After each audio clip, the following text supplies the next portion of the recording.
Two total lunar eclipses occur this year, the first since late 2015, in January and July. Meanwhile, 3 solar eclipses take place in 2018, all of them only partial cover-ups. If you're one of the estimated 154 million U.S. adults who watched the solar eclipse on August 21, 2017, and that's most of us, you know how incredible such events can be. So when will the ones in 2018 occur?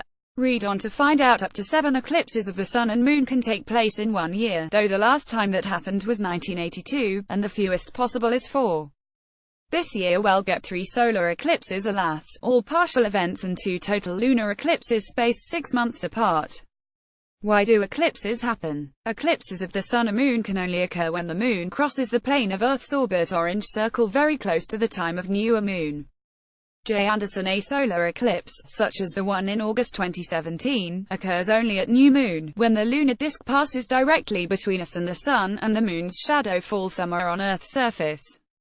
Conversely, a lunar eclipse takes place during moon, when our satellite passes through Earth's shadow. These alignments don't happen at every new moon because the lunar orbit is tipped about 5 degrees to Earth's orbital plane. Only occasionally do the Sun, Earth, and Moon line up exactly enough for an eclipse to occur. The technical name for that, by the way, is syzygy. 3 types of lunar eclipse are possible: total, partial, and penumbral, depending on how deeply the Moon plunges into or near the umbra, our planet's dark, central shadow. A long-exposure image captured red hues on the portion of the Moon inside the umbra during the lunar eclipse on October 8, 2014. Johnny Horn. If it goes all the way in, we see a total lunar eclipse that's preceded and followed by partial phases. That was the case during the widely viewed event in September 2015, which marked the conclusion of a series of 4 consecutive total lunar eclipses in 2014-15. Such eclipse tetrads are not common. The last one occurred during 2003-04, but the next won't begin until 2032.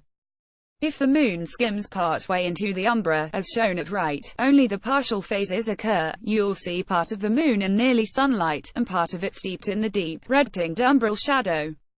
And if its disk passes just outside the umbra, it still encounters the weak penumbral shadow cast by Earth. A sharp-eyed observer will notice that one side of the Moon's disk looks a little dusky. Fortunately, every lunar eclipse is observable anywhere on Earth where the Moon is above the horizon. But there's still an element of luck involved. After all, the sky has to be clear. However, solar eclipses more tightly restrict where you can see them because the Moon casts a smaller shadow than Earth does. If the Moon completely hides the Sun, the eclipse is considered total. With its brilliant disk completely covered, the Sun's ghostly white outer atmosphere is momentarily revealed for durations from seconds to several minutes. In November 2013, for example, plane loads of eclipse chasers converged in a remote portion of northern Kenya to watch just 11 seconds of totality. Here's how the corona looked during the total solar eclipse seen across the U.S. On August 21, 2017. Sky telescope, Kelly BTA. Completely eclipsed Sun can be viewed only from a narrow tracker path on Earth's surface that's typically just 100 miles 160 kilometers wide. Outside of that path, about half of the daylight hemisphere of Earth is able to watch a partial eclipse as the Moon obscures a portion of the Sun. Occasionally the Moon passes directly in front of the Sun but doesn't completely cover it. When that occurs, it's usually because the Moon is farther from Earth than its average distance. The Moon's orbit isn't perfectly circular, or its eccentricity is about 5%. This geometric circumstance is known as an annular eclipse, so called because you can see a ring, or annulus, of sunlight surrounding the lunar disk. Annular eclipses of the Sun occur about as often as the total ones do, and an annular's path is likewise narrow. Outside of it, observers see only a partial cover-up. The 5 eclipses in 2018 below are brief descriptions of this eclipses in 2018 of the Sun and Moon. You'll find more details Sky Telescope magazine as the date of each draws near. Times are in universal time but except as noted. Adjust these to get those for your time zone, e.g. PST at 8, Est 5. January 31 total lunar eclipse. This plot shows key events in the total lunar eclipse on January 31, 2018. It's been more than 2 years since we've experienced a total lunar eclipse. The last one was September 27 to 28, 2015, and sky gazers are ready for another. As the graphic at right shows, the eclipse will last almost 3.5 hours from the beginning of the partial phase at 11:48 UT until it ends at 15:12 UT. Totality lasts a generous 77 minutes, from 12:51 to 14:08 UT. The timing of this one, with mid-eclipse at 13:30 UT, favors locations around the Pacific Rim not long after sunset for Eastern Asia and Australia, around midnight for Hawaii, and before dawn for Western North America. This animation by Larry Kern shows how the event plays out for the principal North American time zones, plus Hawaii. But not all of the US will enjoy the show. As the map below shows, totality occurs in the hours before dawn for those on the west coast, but it happens after moonset and sunrise for those east of the Mississippi River. In fact, those as far east as Boston won't get to see more than a small umbral nibble on the lunar disk. More information about this eclipse. January's lunar eclipse is observable from a wide area surrounding the Pacific Ocean. However, for those in the US situated roughly east of the Mississippi River, the moon sets before totality begins. February 15, partial solar eclipse. All three of this year's partial solar eclipses occur deep in the southern hemisphere. The first one is ideal if you're a penguin. The maximum 60% of the sun's diameter covered occurs at 20:51 UT along the coast of Queen Maud Land abutting the South Atlantic Ocean. Most Chileans and Argentinians will see up to 40% of the sun covered. Those of you at the South Pole will see the moon cover 51% of the solar disk's area. More information about this eclipse. Note that solar eclipse predictors compute the sun's blockage during partial eclipses in two ways. Magnitude refers to the fraction of the solar disk's diameter that is covered by moon, whereas obscuration corresponds to the fraction of the disk's area that's covered. So, for example, at this eclipse's maximum as seen from Buenos Aires, the magnitude is 17%, but the obscuration is only 8%.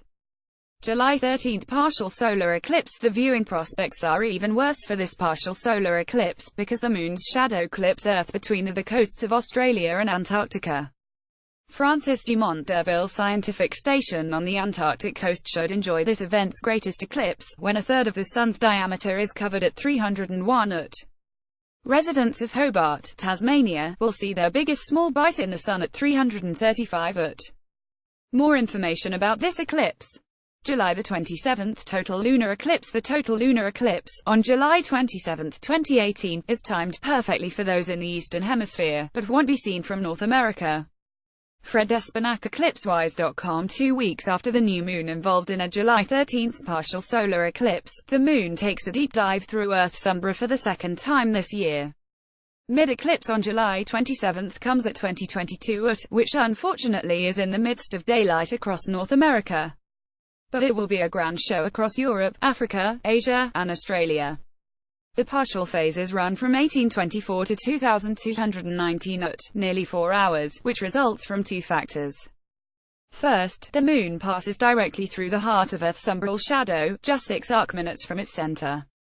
Second, the moon is very nearly its most distant from Earth, near the apogee of its orbit, resulting in a slightly diminished orbital velocity. Totality lasts a generous 1 3/4 hours, from 1930 to 2113 UT. More information about this eclipse. August 11, partial solar eclipse. 2 weeks later, with the moon having moved halfway around its orbit and once again new, another partial solar eclipse takes place, the third and final one in 2018. This time the geometry shifts from extreme southern latitudes to extreme northern ones. Greatest eclipse, at 946 UT, takes place off the northern coast of Siberia at a latitude of 70.4 degrees north, well above the Arctic Circle. From that location one could see 74% of the sun's diameter covered. Much of Scandinavia, Russia, and Eastern Asia enjoy a partial eclipse that day.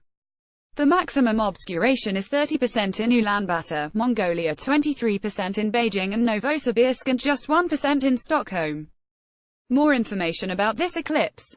Looking ahead to 2019, a mix of events gets more interesting next year, with 3 different flavors of solar eclipse, one each of partial, annular, and total lunar eclipses.